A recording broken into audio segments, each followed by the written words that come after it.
Next जो हम लोग बात करने जा रहे हैं वो है मैनेजमेंट एज एन आर्ट, कि मैनेजमेंट आर्ट की तरह है या नहीं। So art can be defined as the systematic body of knowledge, कि आर्ट को हम लोग बोल सकते हैं कि सिस्टमैटिक होता है जिसमें बॉडी ऑफ नॉलेज मतलब डिफरेंट नॉलेज होता है। सो जिसके लिए क्या चाहिए हम लोग को, which requires the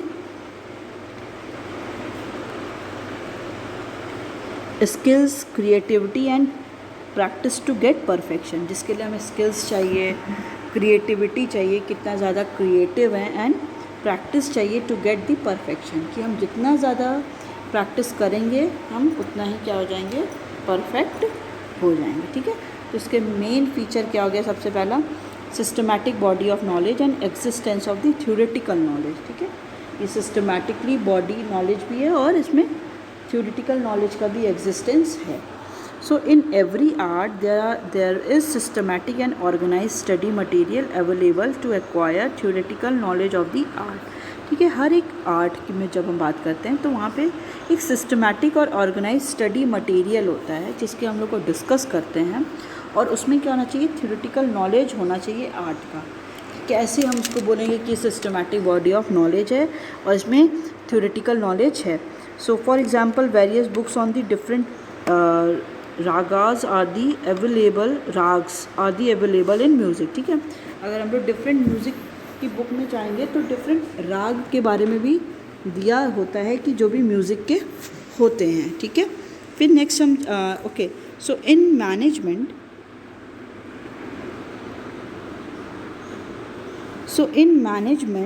also there is systematic and organized body of knowledge available which can help in acquiring managerial studies। ठीक है, तो मैनेजमेंट में क्या कह रहा है कि यहाँ पे भी एक सिस्टमैटिक और ऑर्गेनाइज बॉडी ऑफ नॉलेज चाहिए जो अवेलेबल है which can help in acquiring managerial studies, जो हेल्प करती है कि अगर हमें मैनेजमेंट से रिलेटेड स्टडीज़ करना है that will be more helpful. So this feature of art is present in the management also. अब ये फीचर क्या है, आर्ट में भी प्रेजेंट होता है। ओके, नेक्स्ट हम बात करते हैं पर्सनलाइज्ड एप्लीकेशन की। ठीक है, so in the field of art only theoretical knowledge is not enough, every artist must have personal skills, creativity to apply that knowledge. ठीक है, तो अगर हम लोग आर्ट की बात करते हैं तो थ्योरेटिकल नॉलेज, बस आर्ट में थ्योरेटिकली नॉलेज होना ही बस नहीं ज़रूरी है। हर एक आर्टिस्ट को क्या चाहिए, उनके पास कुछ अपने पर्सनल स्किल्स भी होने चाहिए, उनके पास क्रिएटिविटी भी होनी चाहिए कि जैसे वो उस नॉलेज को क्या कर सके, अप्लाई भी कर सके। उनके पास जो थ्योरेटिकल नॉलेज है वो तो ठीक है, बट उनके पास कुछ स्किल्स भी होने चाहिए, उनके वो ट्रेंड होने चाहिए, क्रिएटिव होने चाहिए कि वो जो नॉलेज है वो उसको क्या कर सके, अप्लाई कर सके। Okay, so all musicians learn some ragas but they apply these ragas according to their personal skills and creativity which makes them different. ठीक है, देखिए सब जो भी म्यूजिशियंस होते हैं उनको सब को राग, जो भी डिफरेंट राग्स होता है उनके बारे में पता होता है, बट हर एक म्यूजिशियन अपने अकॉर्डिंग उस राग को यूज़ करते हैं कि कहाँ पे ये वाले राग को यूज़ करना है, कहाँ पे दूसरे वाले को करना है। तो ये किसके थ्रू वो लोग कर रहे हैं, with the help of their own creativity, कि वो उनकी कितना पर्सनल स्किल्स है, वो कितना ज़्यादा क्रिएटिव हैं, उसी के हेल्प से ये कर पाते हैं। So in management also all managers learn same management theories and principle. ठीक है, मैनेजमेंट में भी क्या होता है कि जो सारे मैनेजर्स होते हैं वो सेम प्रिंसिपल्स, सेम थ्योरीज़ को ही स्टडी करते हैं, but their efficiency depends on how well they use. अब उनकी एफिशिएंसी पे डिपेंड करता है कि कैसे वो उन सारे थ्योरीज़ और प्रिंसिपल को एग्जीक्यूट कर रहे हैं, उनको यूज़ कर रहे हैं। Okay, so but their efficiency depends on how they will use these principle under different situation by applying personal skills and creativity. ठीक है, वो लोग अपने पर्सनल एक्सपीरियंस को, पर्सनल जो भी उनका क्रिएटिविटी है उसको यूज़ करके वो उसको कहाँ पे यूज़ करना है, किस पॉइंट ऑफ टाइम पे यूज़ करना है, वो उसके अकॉर्डिंग करते हैं। तो हम लोग ने देख लिया कि ये जो फीचर है personalised application, it is also applicable in the management में भी ये वाला क्या होगा, अप्लाई होता है। नेक्स्ट और क्या है, नेक्स्ट कह रहा है that is based on the practice and the creativity. कि किस पे बेस्ड होता है? ये प्रैक्टिस और क्रिएटिविटी पे बेस्ड होता है। So the artist required regular practice of art to become the more fine and perfect. देखिए हमें पता है कि अगर कोई भी आर्टिस्ट है, ठीक है, उसने शुरू में, या हम लोग एजुकेशन की बात करते हैं, हम लोग ने एक बार एक चीज़ को पढ़ ली, अब उसको हम लोग ने एकदम स्किप कर दिया। After 4 years when we take that book and start to study, तो in that case we will not able to understand all the lines and whatever the content is telling, okay, हम लोग नहीं हो पाएंगे। तो in that case we need only more and more practices। हमें उस case में क्या चाहिए?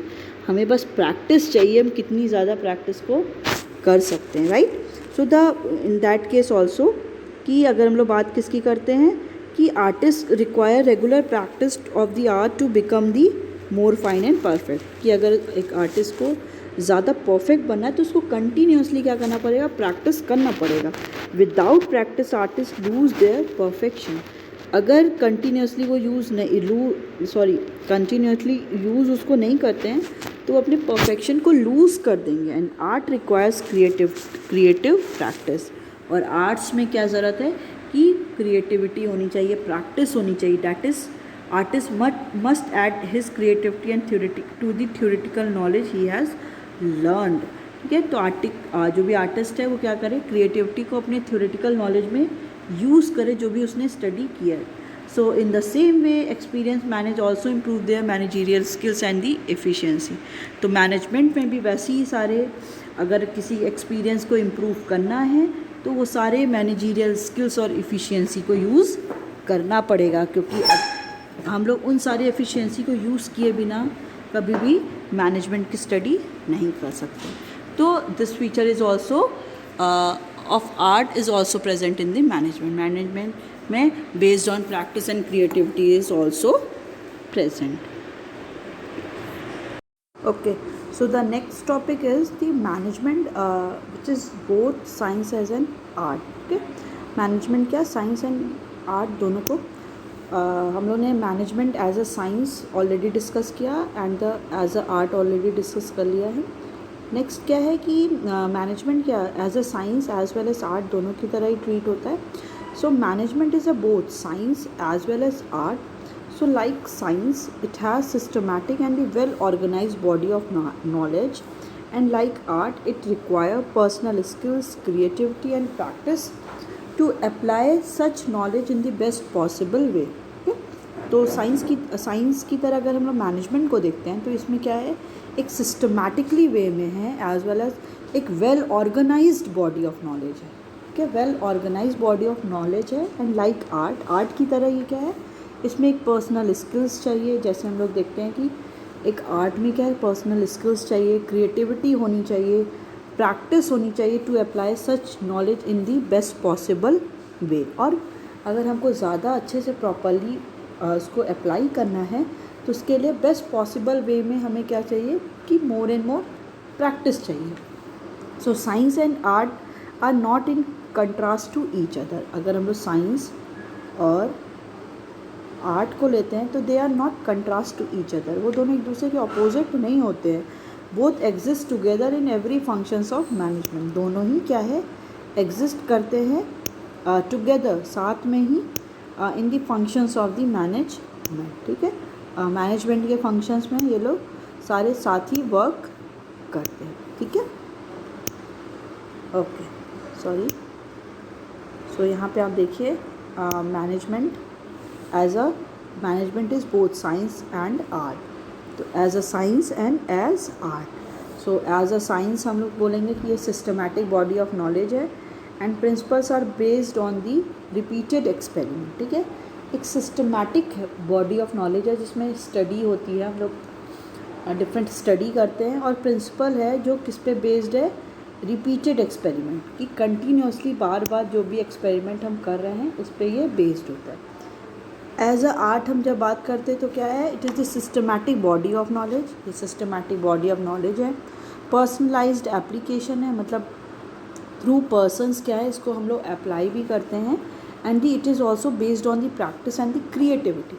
कि पूरा कितनी कौन भी कंटिन्यूसली प्रैक्टिस करते हैं आर्ट में, एज वेल एज कितना कोई भी इंडिविजुअल कोई भी सिंपल से टॉपिक को तो सिंपली उसको अंडरस्टैंड करता है, उसको एग्जीक्यूट करता है, उसमें एज अ आर्ट हम लोग करते हैं। तो एज अ मैनेजमेंट हमने देखा, management is also management is both as a science as an art. Okay, next जो टॉपिक है वो है मैनेजमेंट एज अ प्रोफेशन। तो एज अ साइंस पढ़ लिया, एज अ आर्ट पढ़ लिया। नेक्स्ट जो है आपका क्या है, मैनेजमेंट क्या है, एज अ प्रोफेशन जब हम लोग देखते हैं तो कैसा है। So profession can be defined as an occupation backed by the specialized knowledge, training and in which entry is restricted. Okay?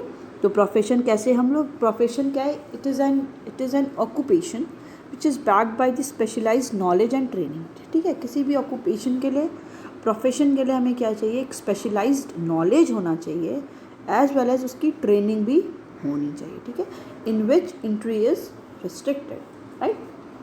तो अगर हम लोग देखते हैं the feature of the professions are, so the first one is that is well defined body of knowledge. Okay, तो management as a profession देखते हैं तो it is the well defined body of knowledge. So in every profession there is a practice of the systematic body of knowledge which helps the professionals to gain specialized knowledge of that profession. In case of management also there is availability of the systematic body of knowledge. Okay,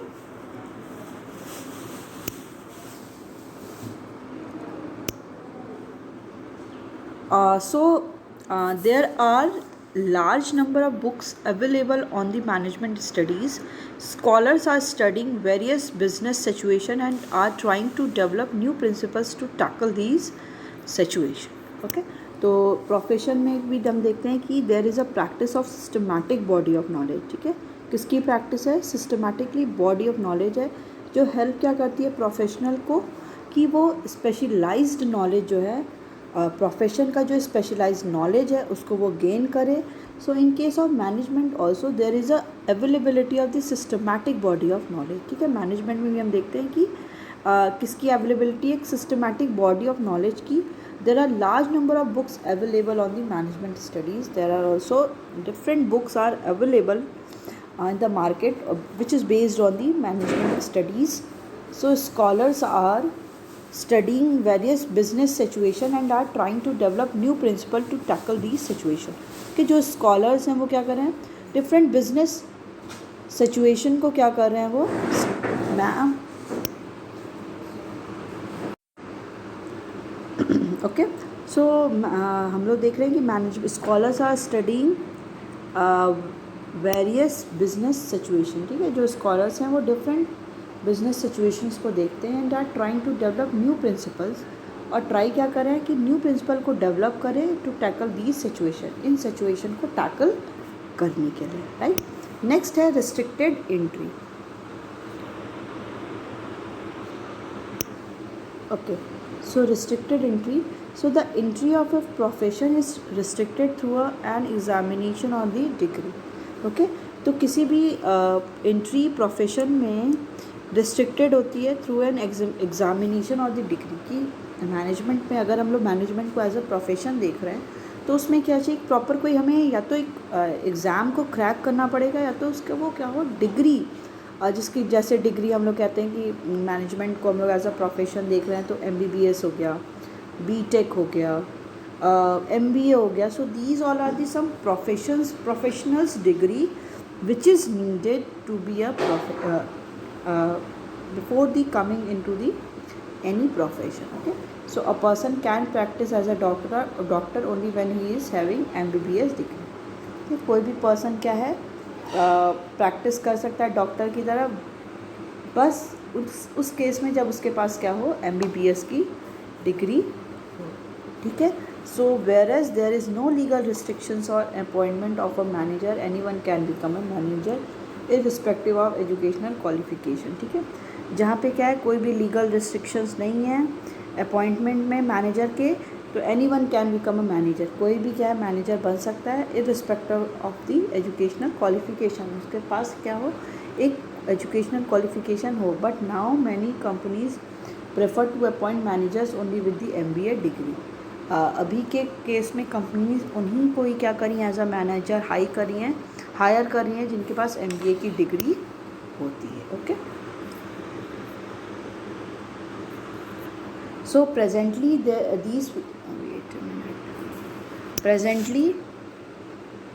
these feature of profession is not present in management, but very soon it will be included in the will statutory backing. So third है presence of professional association. Okay, so for all the professions special association are established and every professional has to get himself registered with his association before practicing that profession. Okay. So सारे अगर profession की बात करते हैं तो एक special association क्या है इस्टेब्लिश हुआ है and every professional has to get himself registered. और हर एक प्रोफेशनल को क्या है उसमें रजिस्टर्ड होना है with his association before practising that profession.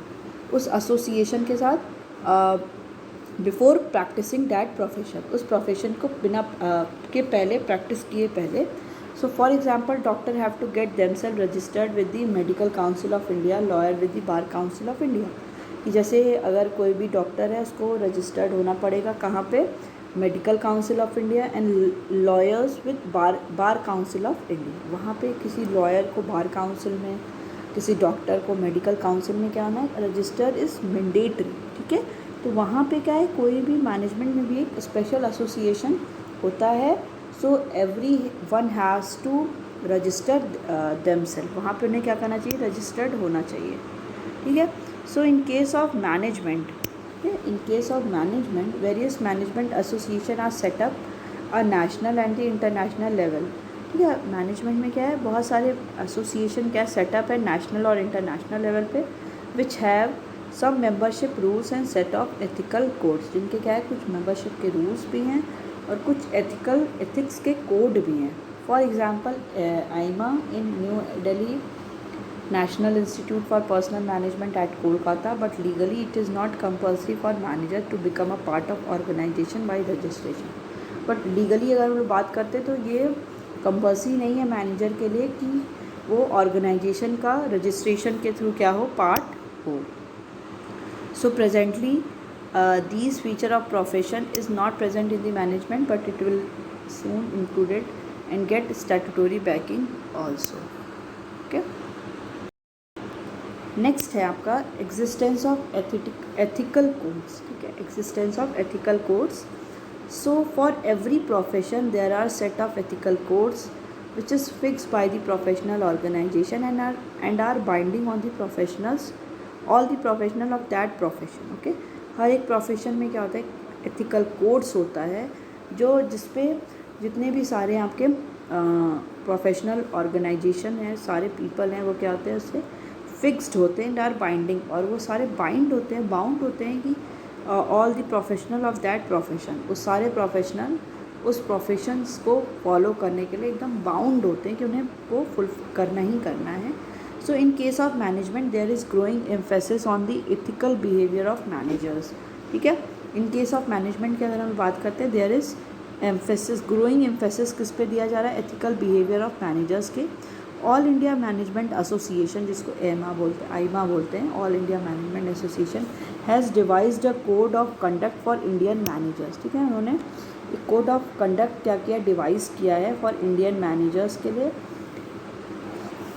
But legally it is not compulsory for all the managers to get registered with IMA and abide by the ethical codes. ठीक है. बट अगर हम लोग लीगली बात करते हैं तो लीगली ये एकदम कंपल्सरी नहीं है सारे के लिए ऑल द मैनेजर्स के लिए कि वो उसमें क्या हो रजिस्टर्ड हों एंड विथ गेट उसके साथ रजिस्टर्ड हो and abide by the all ethical code और सारे एथिकल कोड को क्या करे वो फॉलो करें. ठीक है. So presently this feature of profession is not present in the management. अभी तक प्रेजेंट नहीं है प्रोफेशन मैनेजमेंट के but very soon it will included. Okay. ये इंक्लूड होगा. तो इसमें क्या क्या देखा हम लोगों ने. ठीक है. लास्ट क्या है service motive. Okay. Sir the basic motive of every profession is to serve the clients with dedication. ठीक है. हर एक बेसिक मोटिव प्रोफेशन का क्या होता है कि वो अपने क्लाइंट्स के साथ डेडिकेशन के साथ ही क्या हो सर्व करें, whereas basic purpose of management is achievement of management goal. और वही बेसिक पर्पस मैनेजमेंट का क्या होता है कि मैनेजमेंट गोल को अचीव करे। For example for a business organisation the goal can be profit maximisation. किसी भी बिजनेस ऑर्गेनाइजेशन के लिए गोल क्या हो सकता है, प्रॉफिट मैक्सिमाइजेशन हो सकता है। But nowadays only profit maximisation can not be goal of any enterprises. ठीक है, बस प्रॉफिट मैक्सिमाइजेशन ही गोल नहीं हो सकता है। To survive in a market for a long period of time a business man must give due importance to social objective along with the economic objective. ठीक है, तो बिजनेसमैन के पास क्या सोशल ऑब्जेक्टिव और इकोनॉमिक ऑब्जेक्टिव को भी क्या करना चाहिए, उसको फॉलो करना चाहिए। Okay, so it is your management as a profession. Okay, तो नेचर ऑफ मैनेजमेंट में क्या क्या था, management as a science as well as so use of logics, objectivity, cause effect relationship indicates management as a science. ठीक है, तो different logics हम use करते हैं, ऑब्जेक्टिविटी होती है, उसमें कुछ ना कुछ ऑब्जेक्टिव्स होते हैं, कॉज एंड इफेक्ट रिलेशनशिप होते हैं जो इंडिकेट क्या करते हैं, मैनेजमेंट को एज अ साइंस की तरह। Then management as a art की जब हम बात करते हैं, सो इसमें क्या होता है, थ्योरेटिकल नॉलेज भी यूज़ होता है इन पर्सनल वे। ठीक है, डिफरेंट जो भी थ्योरेटिकल नॉलेज है उनको पर्सनल वे में डिस्कस करते हैं। Regular practice and creativity indicate art, कि कंटिन्यूसली रेगुलर हम लोग क्या कर रहे हैं, प्रैक्टिस कर रहे हैं और कुछ क्रिएटिविटी होती है, उसी के थ्रू हम बताते हैं कि ये आर्ट है। ठीक है, नेक्स्ट है management as a profession.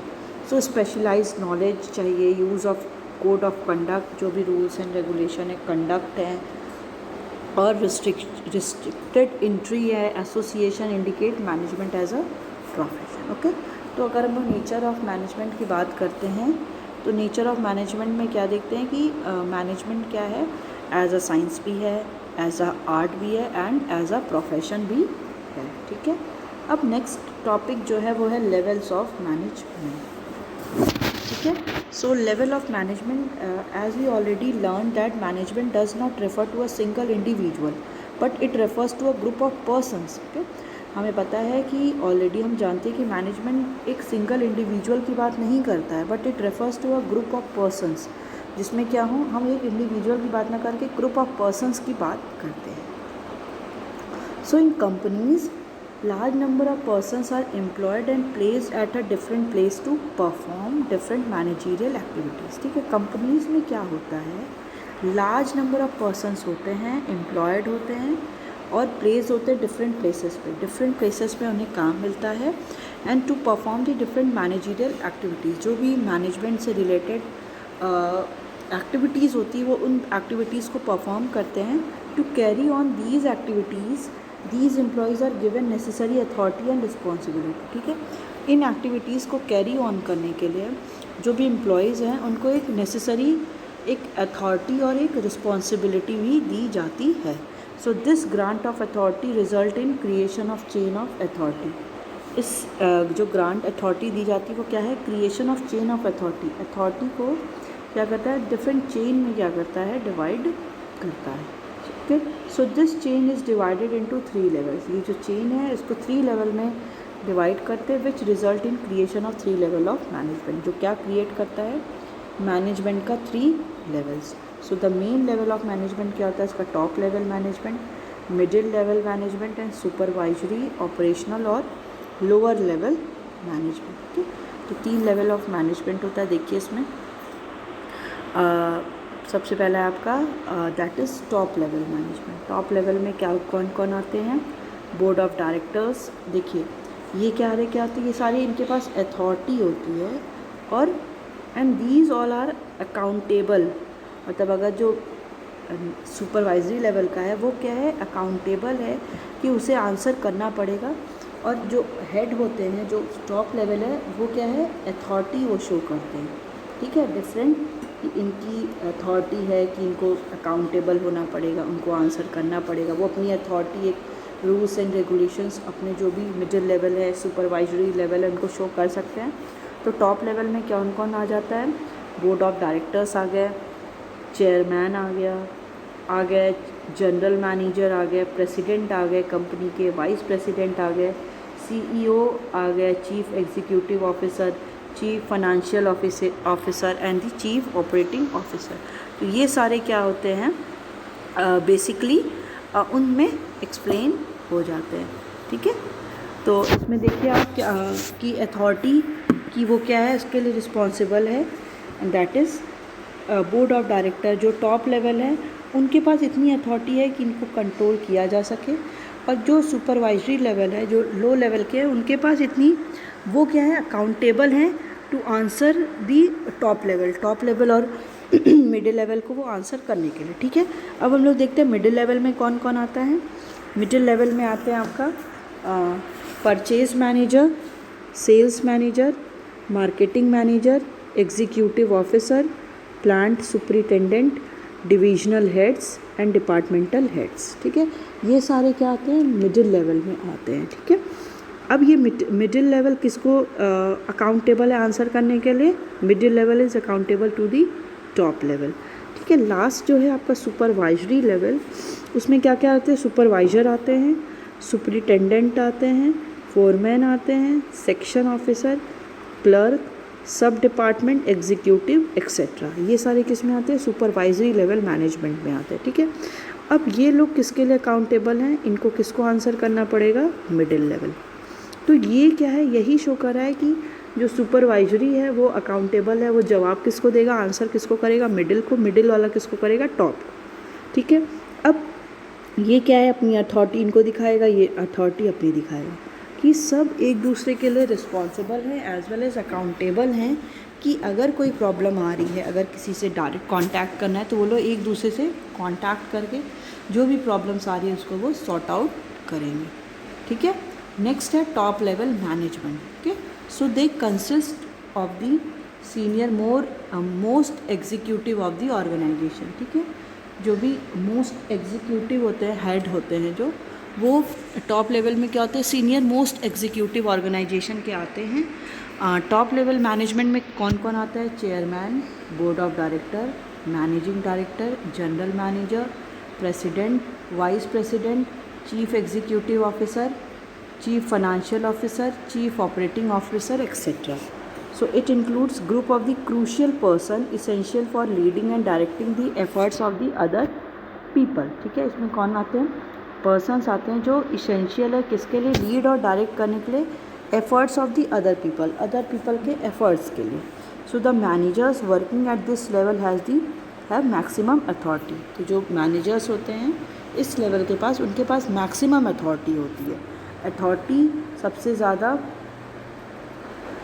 Top level के पास होती है, देन मिडिल लेवल के पास, देन सबसे कम होती है आपके सुपरवाइजरी लेवल के पास। सो जो मेन फंक्शन है टॉप लेवल मैनेजमेंट का वो क्या है, determining the objective of the enterprises की ऑब्जेक्टिव इंटरप्राइजेस के क्या हैं। So the top level managers formulate the main objective of the organization, that is okay. जो टॉप लेवल मैनेजर्स होते हैं वो क्या करते हैं, मेन ऑब्जेक्टिव जो भी फॉर्म के हैं वो बनाते हैं। They form long term as well as short term objective. वो क्या है, लॉन्ग टर्म भी और शॉर्ट टर्म ऑब्जेक्टिव भी बनाते हैं। ठीक है, नेक्स्ट है आपका framing of plans and policies. Okay, तो इसमें क्या है कि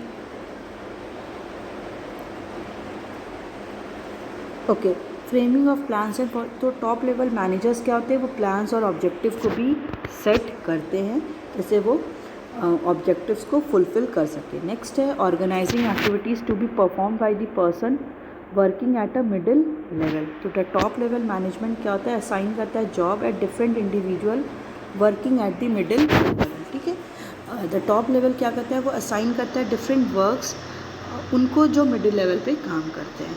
assembling all resources such as finance, fixed asset etcetera. ठीक है, जो टॉप लेवल मैनेजमेंट होता है वो क्या करता है, अरेंज करता है फाइनेंस क्यों, क्योंकि जो भी day to day activities working capital के लिए चाहिए उसके लिए they buy fixed assets to carry on the activities in the organisation. वो डिफरेंट फिक्स्ड असेट्स को भी बाय करता है जो भी डिफरेंट एक्टिविटीज़ ऑर्गेनाइजेशन की इसको कैरी आउट करने के लिए। ठीक है, नेक्स्ट है आपका responsible for welfare and survival of the organization. So the top level is responsible for the survival and growth of the organization. They make plan to run the organization smoothly and successfully. ठीक है, जो top level होता है वो responsible किस लिए होता है, फर्म के और ऑर्गेनाइजेशन के सर्वाइवल एंड ग्रोथ के लिए। दे मेक प्लान, वो प्लान बनाते हैं किस लिए, कि जो भी ऑर्गेनाइजेशन है वो स्मूथली एंड सक्सेसफुली क्या हो सके, रन हो सके। ठीक है, नेक्स्ट है licence with outside world, for example meeting government official. The top level management क्या करता है, remains in contact with government के साथ कॉन्टैक्ट में होता है, कॉम्पिटिटर्स के साथ कॉन्टैक्ट में, सप्लायर के साथ, मीडिया के साथ, etcetera. So job of top level are complex and stressful, demanding long hours of commitment towards the organization. जो जॉब होता है टॉप लेवल का वो बहुत ज़्यादा कॉम्प्लेक्स होता है, बहुत कॉम्प्लेक्सिटीज़ के साथ थोड़ा सा हार्ड भी होता है और स्ट्रेसफुल होता है, क्योंकि उसमें क्या है, इनको लॉन्ग आवर्स अपने देने पड़ते हैं to manage all the things. Next one is to integrate diverse elements and coordinate the activities of different department according to the overall objective. ठीक है, इसमें क्या करता है, इंटीग्रेट करता है डाइवर्स डिफरेंट जो एलिमेंट्स हैं एंड कोऑर्डिनेट करता है एक्टिविटीज़ को, जो भी डिफरेंट डिपार्टमेंट की एक्टिविटीज़ है। ठीक है, नेक्स्ट है analyse business environment and it's implication for the survival of the firm. Business environment को भी एनालाइज करता है, उसके इम्प्लीकेशंस को भी देखता है कि फर्म के सर्वाइवल के लिए। नेक्स्ट है they are responsible for all the activities of the business and for its impact on the society. वो रिस्पॉन्सिबल किसके हैं, सारी एक्टिविटीज़ के लिए भी है एंड दी, और उसका इम्पैक्ट सोसाइटी पे क्या होगा उसके लिए भी। So the job of the top level manager is complex and stressful, demanding long hours and the commitment to the organization। जो उनकी वर्क होता है टॉप लेवल का वो कॉम्प्लेक्स होता है, स्ट्रेसफुल होता है और डिमांड क्या करता है कि लॉन्ग आवर्स तक उस काम को किया जाए।